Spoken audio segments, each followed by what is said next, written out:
Ladies and gentlemen, boys and girls, welcome to the Hyperion Hub, your meeting place for all things Disney. Now your host, John Alois. Hello everybody and welcome to our Year in Review episode. We're looking back at 2020 in the world of the Hyperion Hub, and we're going to hear briefly from all of our awesome guests. When we started this podcast, our goal was to find and share stories from all areas of Disney fandom. So we'll start with our stories from episode 1, and from there, you'll hear highlights from all of our interviews. I thought we could start off by introducing ourselves, go around the table, and find out a little bit about our background. And let's start off with Mr. Music on my left. Sean Degenhardt, tell us a little bit about your history, what you love about the company, and a little bit about your background as well. Yeah. Well, as John said, I am a musician, so I love Disney music, and that's kind of my angle where I'm coming into this podcast with. I only went to Disney World once when I was a kid, and that was in high school. Our choir went down for a trip and sang for the Magic Music Days. When my daughters were 6 and 3, we took them to Disney World for the first time. We came across some free tickets and didn't turn them down, all that kind of thing. And when we were there, it was truly a magical experience. Looking at it through a parent's and an adult's eyes, and as a musician looking at all the detail and their customer service and the way they do things, and it was just truly magical. That's the only word I can think of.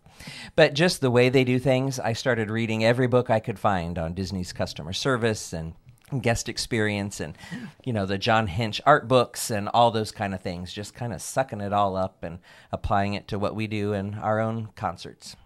Let's switch over here to Mr. Redling Schaefer. You are a fellow Disney Vacation Club member. I am. What brings you here today? What brings me here is a family tradition of enjoying the Disney experience. So I was a typical Midwestern kid. Families went to Walt Disney World.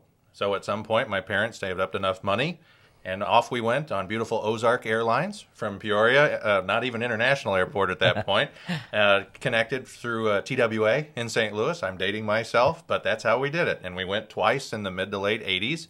Mom, also in the music world, was very quickly instilling in me early on the not just the music, but the movies. And so as the tourist family, we went twice. Fast forward 30 years, just about, and we had 4 children with my beautiful wife, and we thought, well, we should probably go. And we did, the 6 of us, along with my mom and dad, in October of 2013. And we stayed at Port Orleans. My wife walked through the lobby and saw this Disney Vacation Club sign, and I think by accident, if she would admit it, and talked to the person for a little bit, came back. We were of the opinion that we would go maybe every 4 or 5 years as a family to go visit, and within 6 months we had purchased Disney Vacation Club, and I'm sure we'll talk about that in great detail as we move forward through our history here. But in the end, we have been multiple times since 2014 a year, occasionally 2 or 3 times a year. We were annual pass holders for a while. So my connection to the company is pretty recent. I have then done everything I can to read up, to study, to see how wonderful Walt's vision is, and will continue to be. I grew up, my parents were huge Disney fans. My grandparents were as well. My dad wanted to go to Disneyland. When he was little, they couldn't go from Chicago out to California. So later on in life, he actually got to bring his parents to Disneyland with myself. But they loved watching The Wonderful World of Disney and all the TV shows. And my mom was a big Mouseketeer fan. And they went by themselves in 1972, something like that. And then a few years later, I went and got to go to Disneyland also in the 70s. In the 80s, we drove down. That was the cross-country trip for us. And that happened to be the last time I'd gone until my girlfriend at the time, who's now my wife, called me on a February cold night in 2000. She said, why don't we go to Walt Disney World? And we did. in 2000. 2 years later, I flew her back down and got engaged in front of the castle. The next year, we spent part of our honeymoon there, and I also took a cruise, took my 3-month-old son to Disneyland, took my 1-year-old daughter back to Walt Disney World, and we haven't looked back. We're also Disney Vacation Club members. But what really intrigued me about the company was, as I was growing up and I would hear my dad talk about the Walt show, and we would watch on Sunday nights, even in the 80s when Eisner hosted them. I just loved learning about the history of the company. And I am kind of a student of Disney history. I've been to a bunch of locations. Marceline, I've been to his Laugh-O-Gram studio in Kansas City. I just love to explore as much as I can about the company. For me, the most exciting aspect of the Disney company is its ability to be the ultimate storyteller. I love to hear the stories that they have to tell. And the ability to tell a great story goes back all the way to its foundation. And that's what Walt wanted to do. It's so diverse. First of all, they provide a wide variety of genres, and those can include things that I love, like sci-fi and heroes, but it also can include documentaries and animation. And that, for me, has always been so appealing about the Disney company. Well, I'm excited to introduce our first guest ever at the Hyperion Hub, the Director of Social Media and Digital Partnerships for the Walt Disney Birthplace. We welcome Maria Massid, who's joining us. Welcome, Maria. Hi, John. It's great being here. Thanks for having me on your show. In 1991, Chicago tried to designate the property as a historical landmark, but the then owner fought the designation and won, which put the home at risk of demolition. So when Brent Young and Dina Benedon found out about the birthplace, they were really excited, and they thought to themselves, wow, what an opportunity to preserve history. So in 2013, they purchased the home, and after years of neglect, they decided that they wanted to restore it to its original 1901 state when Walt was born there. Were you a big Disney fan before you started working here? I was, yeah. I think like a lot of Disney fans, I grew up on the movies. I have a big passion for the characters and just in general the stories that Disney is so good at telling. So they hooked me from a young age.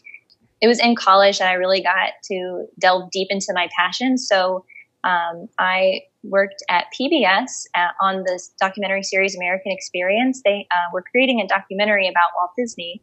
Documentary is called Walt Disney.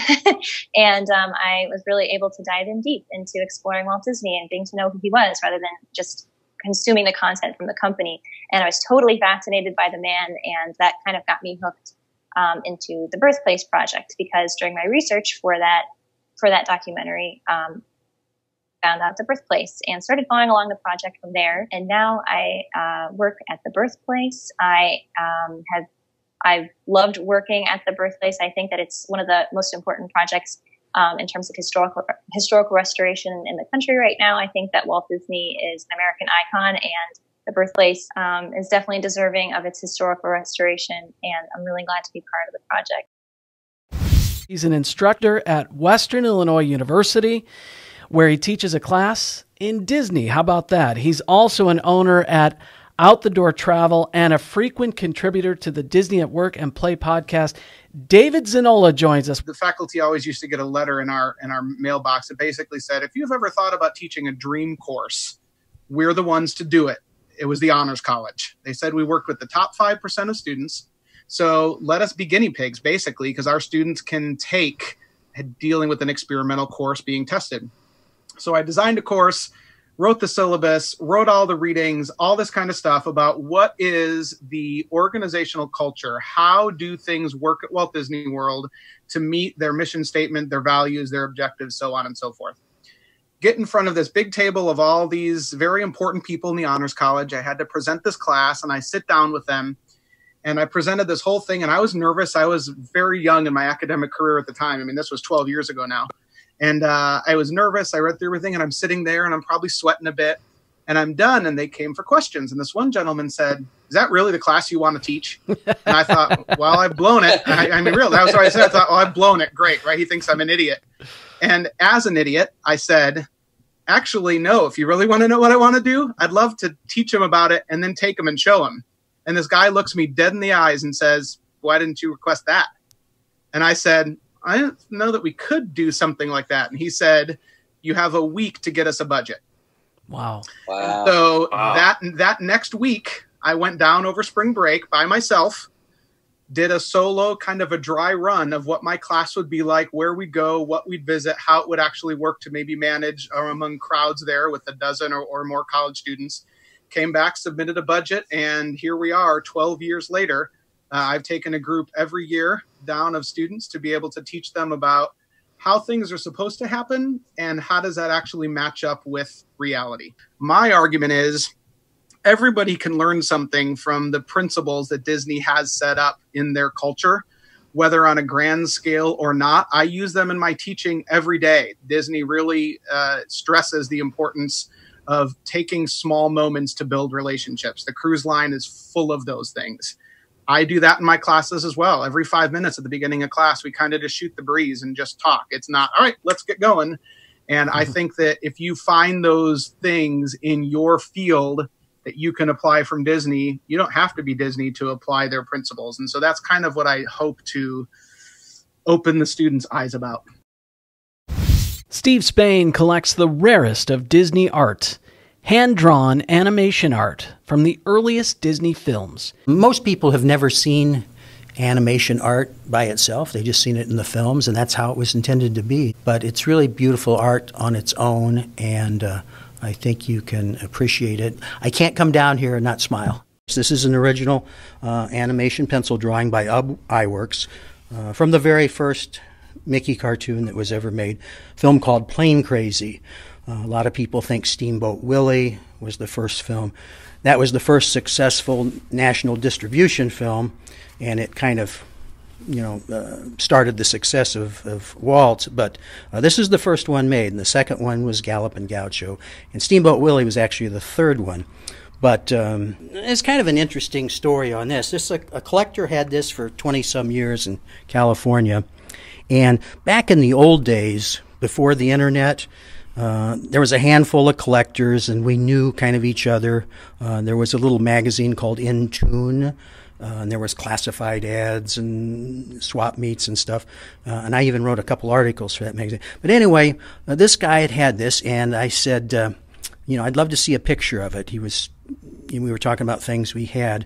And back then, we just send like Polaroids, I mean, it seems so quaint now with this instant internet. But anyway, I got the picture. I said, "Oh, thanks." And I would send him a few things. And I said, "Hey, if you ever want to sell that Plane Crazy, oh, no, I could never sell that. Are you kidding? I know, I'm just had to ask. And every time I would talk to this guy, it was a running gag, "Hey, ready to sell that Plane Crazy?" And no. And then years later, I asked him about it, and he said, "Oh, no, I can't sell it." I said, "I don't blame you. I'm just kidding. You know that. I'm sure it's the focal point of your collection. It's probably the centerpiece." And he said, "Well, actually, it's in a drawer." I go, "A drawer? That should be on display. People should see that." And it was a few weeks after that, he called me and said, if I sold this, it wouldn't be cheap. But at least he was thinking now. And so after all these years, I finally got it. It's one of the best Plane Crazy drawings I think I've ever seen. To have the full screen, Mickey and Minnie in the plane, taking up the whole, movie screen or the whole sheet of animation paper. That's pretty special. So the coolest part about, seeing these is actually like getting down here and seeing where the pencil met the paper, seeing the indentation of the ink. I love the films. I love the story of Walt Disney. This is his work. I think Walt Disney is one of the great rags to riches story in America. I think for a guy that had very little formal education, didn't finish high school, no formal film training, no formal art training, no formal business training. His first business venture ended up in bankruptcy. and then goes on to establish the largest multimedia conglomerate in the world. It's just, it's more rags to riches than Cinderella. We are thrilled to have a very special guest with us. As listeners know, my fascination with Disney began after our first trip that we took with our girls back in 2012. Fell in love with Disney's customer service, and I started reading every book I could find. And one of the authors of many of those books is Lee Cockrell, former executive vice president at Walt Disney World. I discovered Lee's podcast a couple of years ago and was very excited to discover that his co-host and producer is from right here in the Peoria, Illinois area. So Jody Mayberry, welcome. Thank you for joining us on the Hyperion Hub. Oh, Sean, what a treat. And it's so exciting to join some fellows from the prairie. 8 years I was a park ranger, and when I left, I went back to school to get an MBA. And I kept thinking, wow, I am learning so much that wouldn't it be neat if we could apply this to parks? But I don't want to go back and be a park ranger. So I was thinking of starting a blog about leadership in parks. So I was starting to think, well, I need to talk to someone from Disney to see what parks can learn from Disney. Because yes, they are themed parks, but Disney runs parks, just like the National Park Service, just like state parks. Well, I didn't have a connection at Disney, so I searched on Amazon and I found a book called Creating Magic, authored by Lee Cockrell, who was the former executive vice president of Walt Disney World. I thought there's no way he's going to be a guest on a show for park rangers, but I'm not going to answer that question for him. I'll let him say no. So I reached out to him and asked. Now, what I didn't know is Lee's sister-in-law was a park ranger for 30 years. Huh. So he said, oh, of course, I love park rangers. I'll come on your show. It went really well. I said, Lee, the feedback has just been great. People are loving you on this show. Have you ever thought of doing your own podcast? And he said, no, I'm retired. I want to feel retired. It sounds interesting, but I don't want more work.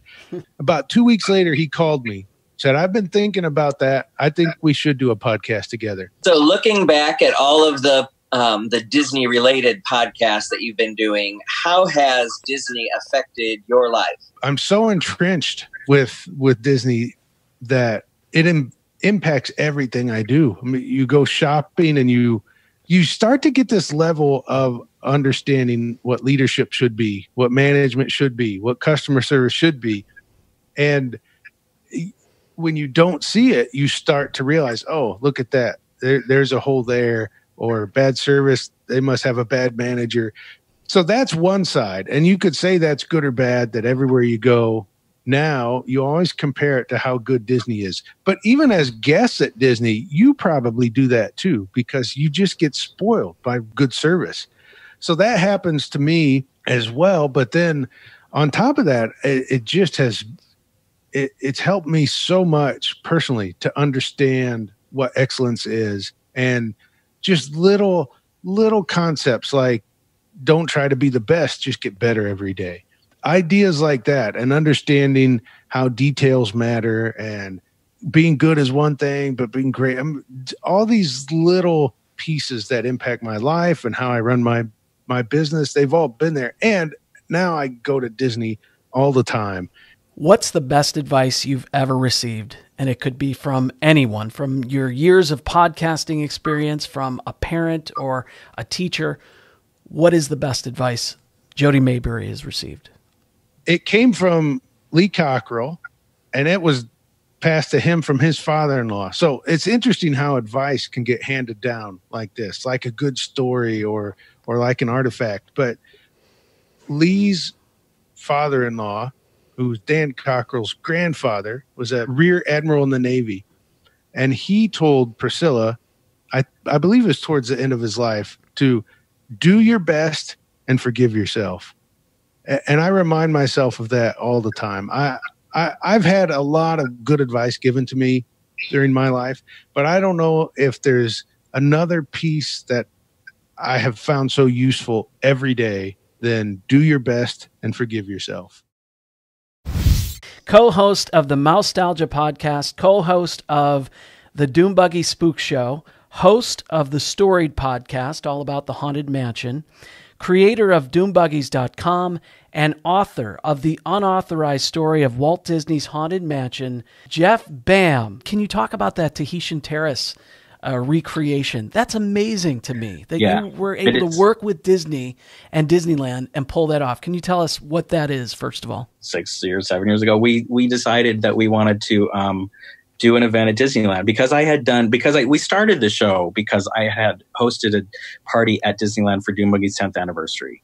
And I did that largely on the backs of people that knew how to do it, that worked for Doom Boogies in that social community that I didn't really know how to manage very well. I had good people working there for me, which was fortunate, right? And they helped me figure out, how are we going to host this event to celebrate 10 years of Doom Boogies? So we rented the Blue Bayou, we rented the Haunted Mansion for an hour, we rented the Hitchhiking Ghost in front of it, which were by far the most expensive part of the whole shebang. Disney knows what its characters are worth. and we charged basically what we could, but we charged enough to pay for it. I think it was $150 or $200 or something like that. And we paid for it with that. I think we got some deals because we had someone that was a Club 33 member that knew some of the people that worked at Disneyland that could make the point of, this isn't a wedding. It's not a corporation. It is a avid group of fans that just really want to support themselves. We're going to have all these Disney legends there. Can you work with us? And they did. Disneyland worked with us. Of course, it was also, I guess, 11 years ago. So things were a lot different at Disneyland 11 years ago than they are now. It was just starting to become kind of what we know of as Disneyland now with the pass holders and everything. But it was great. I mean, we had Existencio there and Bob Gurr. Neil Patrick Harris came just to hang out. It was a pretty fun party, right? So I did that. And it was reasonable. Like, you could do it. I had, like I said, the good fortune of someone that kind of knew some people at Disneyland that could make a good case for why this was a valuable thing for us to do. And we did it, right? And so I knew that could be done. So that's why when Mousetalgia was rolling, our sponsor, Becky at MEI Mouse Fan Travel, she said, you guys should start to host things for your listeners because that's how you can start to build community. And I just said, you know what? Well, the place is there. We can, and what I had originally thought was we'll bring in one dancer to do some Tahitian dances. We'll have a kind of a buffet reminiscent, and we'll have someone come speak, like Rolly Crump. I'd hoped to get Rolly Crump because we had spoken with him before. I think Disneyland itself kind of was the key here. They really wouldn't let us do anything like that unless it fit into a mold. Disneyland put this program together for us. That's what Disneyland did. They said, you can still do what you want with the history of it. We can host it here. You can have whatever kind of meal you want. But the program, we have to, like, it's entertainment in Disneyland. We have to do that ourselves. And so I wasn't going to complain about that. I knew there was no possible way we could afford that. But our sponsor, Becky at Mouse Fan Travel, said, well, let me deal with them. You guys put the show together. And then a couple of our Imagineer friends were like, oh, we got to come. And they invited. So it turned into this thing, right? They invited Tony Baxter, and Bob Gurr heard about it. He had to come. So it turned out that Disneyland hired the son of the original fire knife dancer from the original Tahitian Terrace dinner show. And he had since then started his own Polynesian dance troupe. So they came and did a replica show. Everything was exactly the same because he remembered it from his father, except for he couldn't do a fire knife dance. It's some regulations, right? So he had to just use knives, right? Swords. But otherwise, it was exactly the same. We had this amazing buffet. We even had the grog punch that they used to serve, the Tahitian Terrace punch. It was the most amazing night. I mean, we'll never do anything like that at Disneyland again. Nothing will ever happen like that. It's out of the range of podcasts. We got fortunate, and Disneyland loved it. I mean, we had people from Disneyland just kind of checking out what's going on through the whole process. They all wanted to know, what are they doing and how is it going to work? And you notice D23 hosted a couple very similar events the next following year. I'm sure they had been inspired by what we did. Well, it's interesting how sometimes they don't realize how big of an audience they have for certain aspects until they see a show like Mousetalgia pull something like that in because of the community that you guys have created. And it was similar, even though it was prohibitively expensive, it was still, even in that amount, it was still largely a similar situation to the Doom Buggies thing in that I had we had advocates in Disneyland that just wanted to see this happen. That's why it kind of happened. What is your favorite Disney moment? Oh, man. You know, the one thing I will say I am so grateful to Mousetalgia for is so many great Disney moments we've been able to have. I mean, I made friends with Jody Daly through Doom Buggies, right? So Kevin and Jody are kind of friends, right? And they were hosting a party for Richard Sherman's 85th birthday. I guess it was a couple years ago, right? And so they invited me to come to their house for Richard Sherman's birthday party. And that was pretty amazing. I said, "Are you sure? Did you mean this email to come to me?" Yeah, you know. And so that was amazing. We sang, he played the piano in their parlor and we sang Richard Sherman songs. Wow. He had a cake, like a little golden record design, and it was just amazing evening. That's probably, if I had to pick one, that's what came to mind. So It was an amazing Disney moment. Yeah. I don't think you can top that. Oh, you know, maybe someday you're saying I was on the Hyperion Hub. Maybe. We're bringing Star Wars into the mix, and joining us this week, he's the host of the podcast Coffee with Kenobi, co-host on Looking at Lucasfilm, and contributor at StarWars.com, Dan Zair. It truly is about hope. It's about believing in something you can't see, the Force, which to me is very Christian, even though, of course, you can certainly analyze the Force for hours and hours. And I have. And I like the fact that it's about family, surrogate family, and friends that become family. It's about never giving up. It's the great classic mythology for our time. And that was one of George Lucas's intentions, which, of course, one of the things that inspired him, not the main thing, but a thing that inspired him was Joseph Campbell's hero's journey. He studied under Joseph Campbell, who was a great philosopher, who very much believed in this idea of a collective unconsciousness. There's certain things that we all feel deep down in our souls, no matter what our backgrounds or our religious beliefs. It's just something that we respond to. And he thought that myth was a part of that. So he created that. And I think that's endlessly fascinating. It's certainly given me plenty of things to talk about and discuss, not only on the show or to write about, but to introduce my students to. Once you open up that door to them, boom, that's the gateway that introduces you to so many other things, because stories at their core reflect the values, cultures, and beliefs of the society, of the people. And it doesn't have to be Star Wars. It can be Marvel. It can be DC. It can be the Hunger Games. It can be Harry Potter. It can be anything. There are just a lot of cool ways to do it. And Star Wars is just one avenue that happens to work. I certainly like other stuff too, but Star Wars is certainly cream of the crop for me. And every year, and I fully expect this to happen, tomorrow or next week, there will be at least half the class that will say, "I've never seen Star Wars." And wow. After I rightfully chastise them and their parents, then we get to open the door to conversation, right? Like I get to say, okay, you know what? And like during it, because eventually I don't say the first day about the incredible blessings and good fortunes I've had with Star Wars and what it's done for me and where it's taken me in my life, because that's pretty overwhelming. It's overwhelming for me, and I lived it. So I just let that kind of seep in. And ultimately, at some point, somebody will come in and say, "Mr. Zair was in a commercial. He was in the Target Star Wars commercial." Or, "See Mr. Zair, blah, blah," or "Mr. Zair show is Twitter verified," or, any of these things. And they're all wonderful blessings.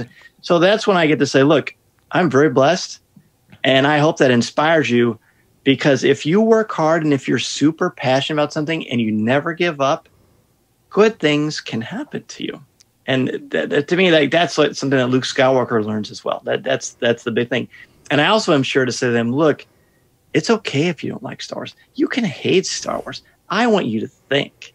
I want you to break things down, and I want you to think. Whether you like it or don't, it's not going to impact my enjoyment of it at all. This is about you engaging with material and using it as a gateway to something else. I teach all seniors, but I have a mythology class, and of course Star Wars is perfect for that. So basically what I use that as sort of the reward at the end of the semester. It'll be different, of course, this year with the pandemic, and we'll see how that goes. But what I normally do is we study Greek, we study Egyptian, we study Norse mythology. We try to introduce some African-American folklore, Native American stuff, all kinds of stuff. We do a lot of stuff with Marvel superheroes, a little bit with DC, but more with Marvel. And the whole purpose is to talk about the values and the cultures of the society, the challenges of sexism and racism and where we see those things. And then eventually we lead it into Star Wars, and because that's all there. It's all there. I mean, in the original New Hope, which I clearly love, there are no black people, and there's one woman. That's so. I mean, and so we talk about why that is. Is that reflective of George Lucas? Is that reflective of the time when the movie was made? Why is that important? What should we be looking for? I want them to be discerning critics. You know, intellectual honesty and critical thinking to me is what I want to impart upon them. And Star Wars is a way to do that because they can take all the things we learned, because they've got a lot of background by this time in the semester. They apply that vessel through Star Wars, and then, you know, as time allows, they all get to record a 5-minute segment of anything they want that's Star Wars related, incorporating everything we've learned. And I play it on Coffee with Kenobi. So thousands and thousands of people get to hear their original thoughts and ideas, and they get to be on a podcast. And that's a huge thrill for me. And when they come back and they talk to me, their parents say, wow, that was such a great experience. I'm glad. Like, I want to use the wonderful platform I've been given to build them up and to show them to follow their dreams. Whatever their dreams are, whatever they do, or even if it's to help them get out of their shell. When I was a kid, I was incredibly shy. Now I'm a public speaker, and I don't forget where I came from or what the steps I had to do. And the times when I was scared out of my mind to talk in front of people, or like so shy I was scared of my own shadow. But over time, over practice, over paying attention to when God gives me an opportunity, you take those opportunities and good things happen. So that's just another way I hope to inspire them to be the best themselves they can be. Dr. Christopher Tremblay joins us. He's an author and an educator. Dr. Tremblay, what inspired you to create such a unique experience, both in the classroom and in the book? The inspiration for Walt's Pilgrimage comes from two kind of worlds that collided. So in December of 2013, I was actually visiting Chicago for the Museum of Science and Industry. They were hosting the Treasures of the Walt Disney Archives exhibit. And I went there and was, of course, immediately reminded of Walt's time in Marceline. And I was like, you know what? I need to get to Marceline, Missouri. And at that same time, in that month, was when the Kickstarter fundraiser started for fundraising for the Walt Disney birthplace. And so, of course, I got on board and made a donation to show my support. And so I was like, all right, I need to get a couple of my Disney fan friends together. We're going to road trip it from Kalamazoo, Michigan to Chicago and then go to Marceline. That was my plan. And so I was sharing this with a very dear friend of mine, Jules, and she was like, wait a second, this sounds like it could be a study in the States class for the university. And I was like, really? She's like, yeah, I think you need to go talk to the dean of the Lee Honors College and see what she thinks of it. And I don't want to say the rest is history, but I wrote it up as a proposal and it was accepted. And then I was like, oh my gosh, I got to plan this course. I have to create the curriculum. I have to do a travel schedule. Like, this is a non-traditional course. And so that's how the idea came to be. So it's taught at Western Michigan. And can you tell us about what your class experience is? What happens inside the classroom and what happens outside? Yeah, so the course is actually an 8-day course, and it's a part of the University Study in the States program. So different courses run every summer to different locations. So Walt's Pilgrimage, actually we travel from Michigan to Chicago to Marceline to Kansas City, and then we fly one way to San Francisco to go to the Walt Disney Family Museum. Then we drive down to Mineral King to see where the Disney Ski Resort was going to be, built, but never was. And then we spend 3 days down in the LA area. Of course, we go to Disneyland. And really the two kind of bookends of the course are the Walt Disney birthplace at the beginning and then ending at Walt's gravesite. And in that course of 8 days, we typically visit 40 places in Walt's life. It's a whirlwind. The days are long, from like 7 a.m. until like 10 p.m. And we just go and visit places that were a part of Walt's life, where he worked, where he lived, where he played, and even sometimes places that don't even exist anymore, but going to sites and talking about why is this important to know as a part of Walt's history? So I thought, how could I help bring this to more people? And, I had been doing research for like 5 years, documenting everything, verifying things. And so I decided that I needed to put it down on paper and put it in a book, which became this part travel guide, part history, part biography, which is kind of a unique approach. But I also wanted people to be able to pick up the book, maybe wherever they live. They could plan a mini road trip or a massive road trip, and they could hit the places in Walt's life, the major ones, the minor ones, and it would appeal to people all across, the world. Has there been a highlight for you personally throughout your journey with Walt's Pilgrimage? Absolutely. Without a doubt, it would be meeting Ron Miller, Walt's son-in-law. One of the goals I had on the trip was I wanted to try, if possible, to connect my students to somebody from the Disney family, somebody who knew Walt, who could tell personal stories. So I tried very hard to try to reach Ron Miller. And actually it was Dave Smith, the founder of the archives at Disney, who gave me some advice. And I reached Ron through his winery at the time. And I'll never forget, he emailed me back and gave me his cell phone number. And I about fell out of my chair. Wow. And people were like, "Are you okay?" And I was like, "You're never going to believe this." I was so nervous to call him, right? So I called him and he said, "I get many requests." He said, "But there was something about your course and something that just told me that Diane would have been all about this, that I wanted to return your communication." And so my students had the opportunity to meet him in 2 different years. He hosted us at the museum, had lunch with us. That's great. It was just an amazing experience, something that I'll never forget. And that the first year I met him, I actually met his Walt's granddaughter, Jennifer, because she happened to be with them. And so, again, that's just a very memorable experience for me. Okay, well, we are thrilled to have with us today Stephanie Reed from Magical Moments Vacation, and she has recently been to the parks since they've opened. Yeah, we went last month, just Addie and I, my daughter.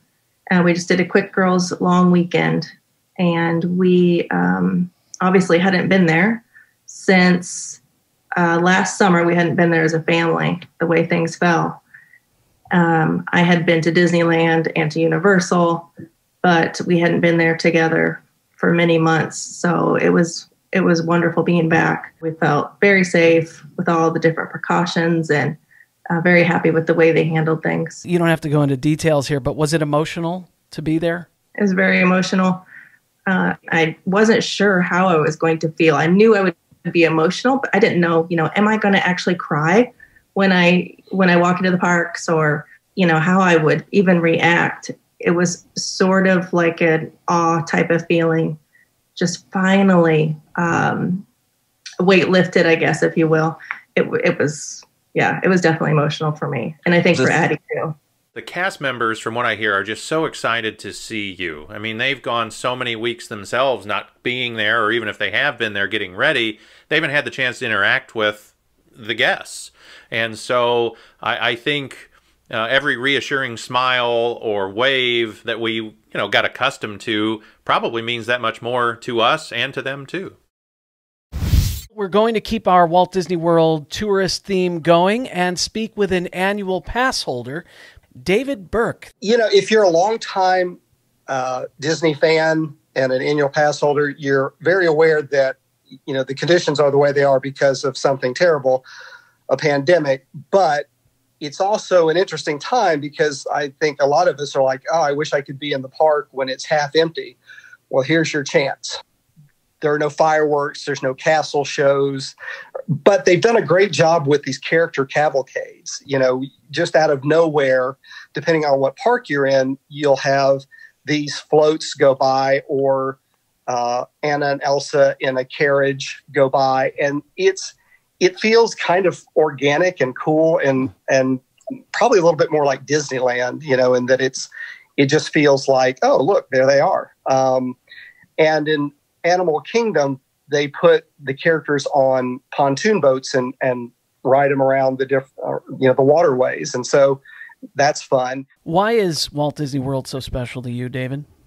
For one thing, I grew up in Central Florida. I grew up in Tampa, and my parents took me a month after it opened in 1971. I was like 5 years old.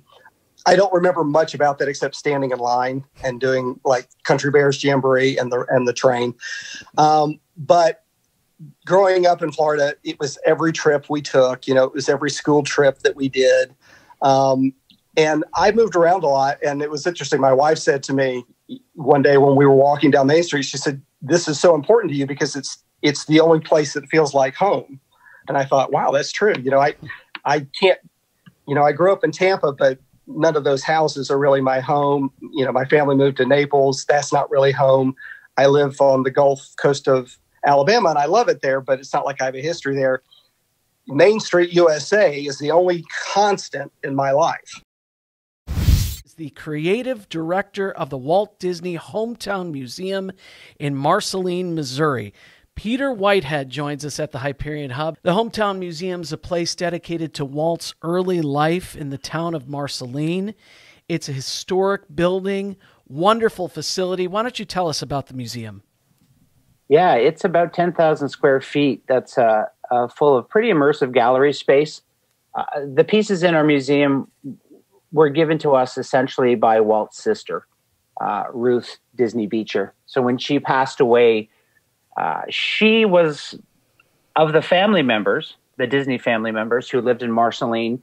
She, Walt, and Roy, as children, spent the most time in Marceline. So they had the most kind of heart connection to that community. I'd like to transition a little bit to the town of Marceline. Walt spent 5 years there, and those were so significant for him. I mean, he has quotes throughout his life, couple of them that I looked up. "I hope the youth of today and the future know a childhood as happy as was mine in Marceline." And my favorite, "More things of importance happened to me in Marceline than have happened since or are likely to in the future." Why is the connection so special between Walt and the town of Marceline, Missouri? Well, I think for sure it has to do with age. It's hitting Walt at a really unique time in his life. He's left the very big city of Chicago and come to this very idyllic small town, partially because of his uncle who had purchased property. And when the two oldest boys, Herbert and Raymond, were running with the wrong crowd in Chicago, that's when they decided they needed to get into a smaller town. And it was Robert, it was Elias's brother, who said, I suspect, as you look at small towns, why don't you look at Marceline as a possible place to live? So when they ended up there and purchased that property, all of a sudden he had 40 acres to run around in. He could go downtown anytime he wanted. When you talk about his love affair with trains, it did start there for sure. I mean, I suspect it's the first time he was on a train is taking it from Chicago to Marceline. And then his uncle Mike Martin was a conductor on the railway and would literally stop if Walt heard the train. So he had this very specific whistle toot that he would do. And if Walt heard it and he could run to the tracks fast enough, Mike would slow down, pick up Walt, and they would go into town together on the train. So really weirdly magical moments for a young boy who is hitting his stride. I don't remember much of, before I was 5. I'm sure I was a troublemaker. I have no doubt, but I don't remember it, so I can deny it. But that sweet spot of 5 to 11, where you start to develop who you are as a human being, that absolutely happened in Marceline. So when you talk about things like that quote, "More things of importance happened to me in Marceline," that quote hit me so hard when I came to Marceline because it was given in 1938. And in 1938, Mickey Mouse is known all over the globe. Snow White and the Seven Dwarfs is so successful a film that it prompts him to build a brand new studio in Burbank. He's won 2 Academy Awards for Silly Symphonies by that point. And then when someone asks him about the most important thing in his life, his answer is Marceline. It's incredible to me, the timing of that quote. And so I think when he left Marceline, even though he was only there for 5 years, it's where he saw his first film, He saw his first live stage play. He started attending school for the first time in Marceline. He started to draw. So he drew under this cottonwood tree, nicknamed the Dreaming Tree. So many firsts happened to him in Marceline. It would be almost impossible to live the rest of your life and not vicariously transport yourself back to Marceline, even if it was not as idyllic as he might remember it to be. Mm-hmm. Because the day that he left Marceline, his dad had bought a paper route in Kansas City. So he was delivering the Kansas City Star twice a day, I believe, very early in the morning, maybe even more than that. But he worked for the rest of his life, like literally for the rest of his life, the day after he left Marceline. So how is that not magic? Because that is the only time he got to be a child. I just think it harkens back to those, those memories that you just never forget. And they trump out all the really negative things that ever happened to him. You're always looking for the most positive things in your life. Our guest for the show is part of the Diz Unplugged Network. I've been a listener for the Diz for over a decade, so I've been waiting for this interview. We're so excited to welcome the host of Connecting with Walt, Michael Bowling. Thank you so much for joining us, Michael. You're welcome. It's my pleasure. Thank you for having me on the Hyperion Hub. Congratulations on the launch of your great show. I enjoy listening to it. Thank you. That's awesome coming from you. And I'm sure you understand the background and the significance for the name Hyperion, of course. Oh, absolutely. Absolutely. The Hyperion Studios. I first visited Disneyland when the park was 2 years old. Wow. Wow. I've experienced most Disney history, at least where Disneyland's concerned. Is that where the passion started for you? I think it was. I always joke that because I was 1 year old when my family took me to Disneyland. And I always said, like when Tinkerbell flew across the park, I must have gotten some of that pixie dust in my bloodstream. I have to say, the deep dives that you guys do on the show are just remarkable. And you mentioned the Hyperion name. Well, one of the first episodes I ever listened to was back in 2017 when you talked about the Hyperion Studio. So I knew, and I knew I had to go back before that. And sure enough, I mean, talking about Marceline, talking about just so much and so deep, the analysis is just fantastic. Can you talk about some of the extensive research? I mean, you put so much into every episode. I don't know how you do it because it's almost like writing a book, per episode. How do you tackle that on a weekly basis and have that much material? It's not easy because I have a full-time job, which also a lot of research is involved in that as well. And then, unfortunately, my wife, who passed away, when you listen to those early episodes, I always refer to her as my lovely research assistant. Yeah. She did a lot of the online research for me. And then I have books everywhere. There are libraries in most of the rooms in this house. and I have a fairly good-sized home. I plan ahead. I have a whole spreadsheet of the year. And I never thought I'd get to the point where I'm reading 4 books simultaneously, which I do. And I just switch back and forth between them. I'm reading 2 right now. I don't have a lot of free time. And I love gardening. And I'm even sometimes listening to things as I garden. It might be soundtracks to things, or it might be videos that I'm listening to that are history videos, or interviews I'm listening to as I garden. I read every single day, and weekends I read a lot.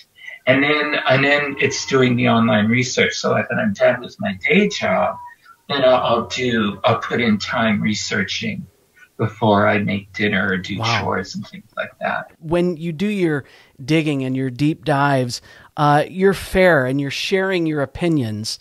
But before you do that, I feel that you truly try to educate yourselves. It might be a silly question for a history podcast, but how important is the truth? Because, we can skirt over certain things or we can try not to cover certain things. But I think the truth is important. I think you do too. Am I correct? Mm-hmm. Oh, absolutely. And usually if I can't verify a fact from 3 different resources, I don't use it in in the show. Also, Craig and I, you've listened to the show. We don't do this "What would Walt think," or we don't like to speculate on what was Walt thinking unless it is really educated. Because we've interviewed enough people who worked with Walt, or I've sat down and spoken with Marty Sklar a few times, where even the people who worked closest with Walt had no clue what he was thinking. Well, we are thrilled to have a very special guest with us today. He's a graduate of the UCLA Film School. He's a writer, producer, director. Jeff Sherman, son of the late Robert Sherman of Sherman Brothers fame. Disney hired my dad and uncle, the Sherman Brothers, based on some songs they'd written that Annette Funicello recorded. And soon thereafter, he heard that they could write in all these different styles. Walt really liked the Sherman Brothers because the Annette Funicello albums were Italianette, Hawaiianette, different kind of things like that. So they could write almost in any style. And it was kind of a perfect time for them. Disneyland was coming up and he wanted to put songs in Disneyland and he wanted to have his own staff songwriter. So he hired my dad and uncle as his first and only staff songwriters. So I would hear about the movies, the different projects they were doing and all that stuff. And when I was old enough, they were doing Mary Poppins on the lot and the Disneyland in Burbank. And my dad had read me the book of Mary Poppins and explained to me all the magic that was going on at the studio. I've been there a number of times, but this day he took me out of school, took me down, and all the sets on the studio lot were Mary Poppins, everything, every one of the stages. Stage 2, where I ended up years later writing and producing on Boy Meets World, the big stage 2, the biggest stage on the lot. That was Cherry Tree Lane. Different places, one was the Uncle Albert's house where I watched them shoot part of the Tea Party on the Ceiling. But he took me around for a couple of hours to all the different places and showed me everything. And it was really kind of interesting, but I was a little kid and I didn't quite get it. So we went back to the commissary and it was called the Coral Room, which was the executive commissary, and I loved their tuna sandwiches, so I was very excited about that. That was the most exciting part of my day. And I walk in, and Walt Disney came in, and I'd met Walt a couple of different times. He would be there when they'd have Christmas parties at the studio, and he would be there with all the kids and the characters and all that. And I met him a couple of times, and he remembered my name. He remembered a lot of people's names. And he came over to me, and he said, "So, Jeffrey, I understand you were taking a look today at all of our sets for Mary Poppins. What did you think?" And I'm holding my dad's hand, I said, "They're okay, I guess." And my dad's hand went, that moment in your life where you go, "Uh-oh, something's wrong." And Walt looked at me with this look, and he said, "What do you mean?" And he got frustrated, and he ditched the person that he was supposed to have lunch with. And he took my hand and walked me back over to the sound stage that had the rooftops of London where they did Step in Time. And there were guys hammering away and he kind of cleared everybody out and turned on lights in there. And he said, "This is the rooftops of London." I said, "Yeah." He said, "What's wrong?" I said, I just don't think anybody's going to believe it. And he said, "Why not?" He said, "I've had like the greatest artists, and this is all done from, photographs and it looks exactly like a rooftop in London." And I said, "Well, yeah, but it's right on the ground, so no one's going to believe it." And he got this look on his face. Like, "This is the dumbest child I've ever seen." And he put his hands in a little camera square like this. And he said, "All the camera will see is this much, and people won't know that there's no ground underneath. And they'll believe that that's up on the top of the buildings, and that's called movie magic, and you can never tell your friends." So he walks, and I'm like, "Okay, that's cool." And I thought that was interesting. It actually started me thinking about like how you do movies and things. So at a pretty young age, I was interested in that. What's so impressive to me about Walt Disney is the fact that he talked to you not like a child, but as somebody who he wanted to get your opinion. And he brought you back to those sets and wanted to show and share with you and get your thoughts. And then he took time to show you why it will work and how it will work. And that's just very impressive to me. Well, I think that was his personal magic. He was a child at heart, and he loved, I just remember going up to his office as well. And he had, I don't know if you've ever seen The Office. They recreated his office at Disney. And it was just all these different projects. You could just tell there were so many things going on. And my dad said the amazing thing about him was he was so involved in every aspect of it. And people had believed, he said, he would go into a room and he would always storyboard everything, which is when you put the pictures up of the different scenes of a movie on a big board. And Mary Poppins was all across the wall. And he would come in the morning and walk right over to one of the pictures, pull it down and say, we don't need this one. And nobody knew how. My dad said what he did all night is he walked around the studio and looked at all the work that was going on and pre-prepared himself for anything he was about to do. So he just had an amazing mind, and he really did care about what the audience thought. That was important to him. Even a little dumb kid who thought it looked fake. Did you at least get your tuna sandwich that day? I mean, let's focus on what's important here. I did. Once I explained to my dad I told him what happened. The guys were all laughing at him. The writers were, it was A.J. Carruthers and all these. They all would sit together every day and make fun of each other. So he was like Mr. Banks, getting fired from the bank. I guess it kind of reflected in the movie there.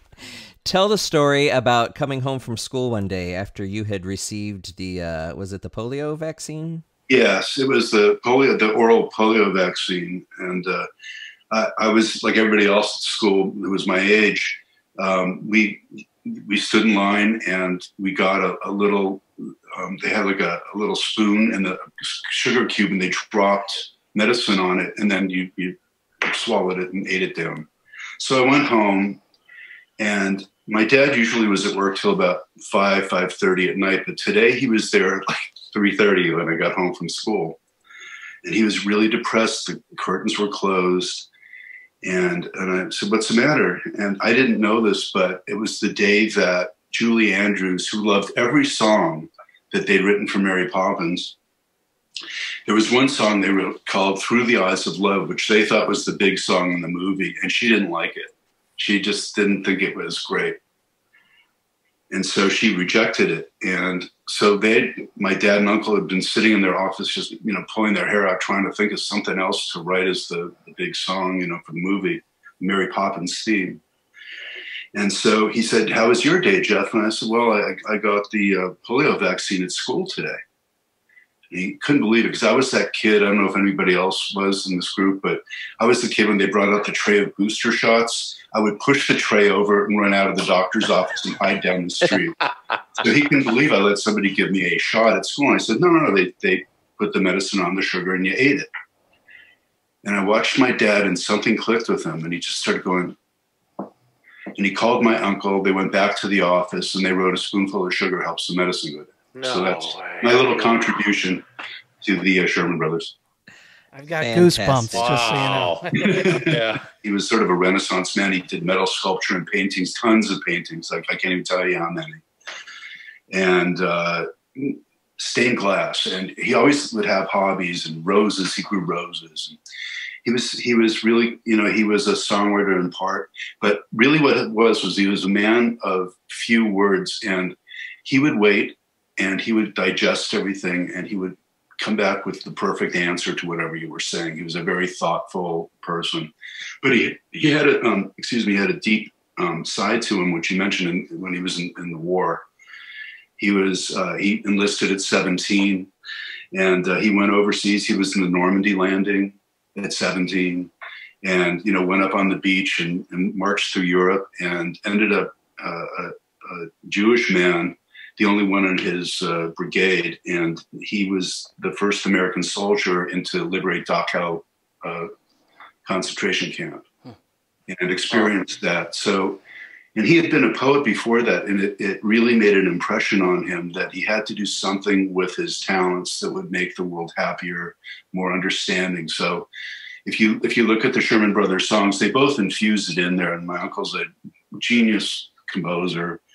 And they really blended perfectly. They just found that middle ground that was why those things are so great. But my dad always wanted to instill things about friendship and charity and understanding and family and love and all these uplifting things. He didn't really like to dwell on anything dark. So that was his gift, and he was able to, share that with the world. And you hear songs like "Feed the Birds" and "It's a Small World," and I can go on, but they were all uplifting and made people in a simple way, not a preachy way, kind of open up and be better people. You walk through the park and you just, it's unlike anybody else. You hear those songs wherever you go. They're playing someplace. That wonderful guy who plays the piano down at the Carnation shop down at the end. And he's always playing something that, and the parades and just all that stuff. It really is.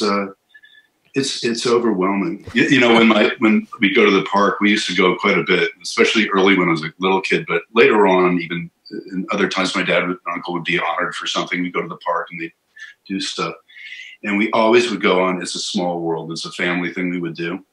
And my dad never watched the ride. He would watch the littlest kid on the boat and watch them learn the song. Mm-hmm. And he said to me, when we were doing the movie, I said, "So, what are you proud of?" And he said, "Well, if I can come back after I die, you'll find me standing at the end of It's a Small World, shaking everybody's hands as they come off."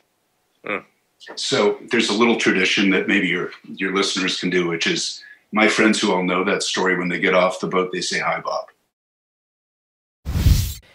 For many of us, our Disney foundations begin at home. And back in the days when I was a kid, the quickest and most accessible path to the world of Disney was through Disneyland Records.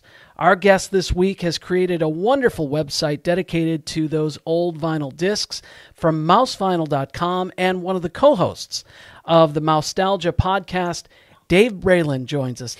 Where did the love for these old vinyls begin for you? I had them as a child, much like everybody else, I think, of our age and generation, maybe older. But I distinctly remember having a Fisher-Price record player, and it was brown and plastic, kind of looked like it was supposed to be a suitcase type of portable thing. And I would throw my old records on there and listen to them. I wanted to save this for my kids and be able to share it with others, because I thought certainly other people would want this too. And I also thought people would be amazed at some of the stuff Disney was actually involved with and putting out there, and how are they condensing some of these stories down into a 24-page color, illustrated book and like a 13-minute record. Like, how do you get like the Star Wars story down to that, or how, Indiana Jones down to that? Like, there's a lot of abbreviation that happens along the way. You're a part of the Mousetalgia podcast along with your wife, Becky, and former guest of the show, Jeff Bam, and Kristen Pfeiffer. There's been so many high points and so many magical moments where it's like magical really is probably an overused term in our fandom, but it really, I don't know how else to describe it. Being in line for the Haunted Mansion with Bob Gurr and, Neil Patrick Harris, or, there's this, how do you explain these? Well, and that's the interesting part to me, is that you hit this peak. All right, where do you go from here? What reinvigorates you? Is it the goal of trying to outdo yourself, or just the joy and love you have for podcasting on Disney-related topics that does reinvigorate you? The thing that I would say that really keeps me going is just often enough we get these emails that were like, I was in a really dark place and you really helped me get through this. And I just can't, thank you enough for please keep doing what you're doing. And I see those emails, and those are the things that keep me going. It's like, all right, I'm actually maybe making the world a better place. Like I impacted this one person's life, and that's enough. I got to keep going, because I don't know how many ones that we're not getting the emails about, but we are impacting them. We're somehow bringing a little joy into the world, making the world a little bit better of a place. And I think, hopefully that's most people's goal in life, is to make the world a little bit better. And I think that's really what invigorates me, is when I see those, is like, well, I can't let them down. But yeah, we don't get them, it's not like a weekly thing, but we get them just often enough, few times a year where it's just like, all right, yep, we got to keep doing this. We got to keep going. You have a favorite spot in Disneyland. There's a sign that you take a picture of every time you walk under that train station tunnel. Yes. I have it above the door to my office. It says, here you leave today and enter the world of yesterday, tomorrow, and fantasy. Perfect. What is it about that? What is it about Disneyland? What is it about this creative world of fantasy that you love so much and you share with your family and your friends and the world through your podcast? You know, the sign is just, it's the sign that you are, and I think it really describes it well. Like, you're leaving this world that you came here with, whatever's on your shoulders, holding you down, pushing you down, and you're walking into this fantasy world where things are nearly perfect. And, you know, everything's been thought about in great detail, and everybody is there to have fun. Everybody wants to have fun. Everybody there is have fun, and everybody that's working there is trying to make fun. And just walking down that main street, like, I can feel a lot of my worries, my stresses just leave. Like, it's almost almost a spiritual kind of thing. Like, I don't, you know, worship at the Church of Mouse, but I do feel like it is just like, I feel that just relaxation come over me, and this excitement come upon me about being there. And I don't even have to go on a single ride. I don't have to eat a single churro. Going down Main Street, it makes me feel that way. And that sign is my reminder that this is where I'm at, and this is what's about to happen as I walk under that tunnel and hit Main Street. I think we all feel that way. Well said, Dave and Sean. My co-hosts and I work hard on the show and put in some hours for sure. But as much as we prepare, we don't always hit our marks. Here's some of those less than polished moments. Are you both going by John, or do we have a stage name for one of you? We should. Phil. Yeah. Which one of you is a Phil? We're going to have name placards for the next one. Cause... Here we go. Hello, everyone, and welcome to the first edition of the Hyperion Hub. I'm John Alois. I'm joined by my co-hosts, Sean Degenhart. Did you say hello? Hi. Let's do that again. We're going to talk about something we don't normally talk about, and that is comic books, and mostly comic book shops. A really cool place for nerdy people like me to go hang out. Nothing. I'm an Archie and Veronica comic kind of guy. I don't know where you want me to go with this. You guys good? Everybody rolling? Hello there, yes. All right. I'm rolling. Hi, Roland. Oof. Okay. And Great Moments with Mr. Lincoln was created as the marquee attraction at the Illinois Pavilion. Sorry. My bad. Sorry. All right, get the giggles out. Now, have you guys seen either of these movies? Yes. Great answer. So tell me about it. Do you have any memories of the? I'm going to ask that again. Sean go first. Okay. I think he had a mouthful of Pop-Tart. When are we going to do the outtakes episode? That's what I want. You know, it's funny you say that. And those are great. I love those. I think we have some options there. But they also wanted a roller coaster. Hold on, somebody's running water or something. I can hear it in the mic. I was going to say, are you going to the bathroom as you sit there? That's even more impressive. All right. Sources used in this... Hold on. Sausage used in this. Now they know how we make the sausage. Yes, they do, John. I just want to thank a few folks. First and foremost, our wonderful and loyal listeners. You guys rock. Some of you have contacted me and have actually become guests on the show, and I can't thank you enough. To our very interesting guests, thank you for sharing your Disney stories with us. That's why we wanted to do the show in the first place. Finally, I had thought about doing a podcast for years, but I didn't want to do it alone. I finally found the right partners, and I'm thrilled they agreed to co-host with me.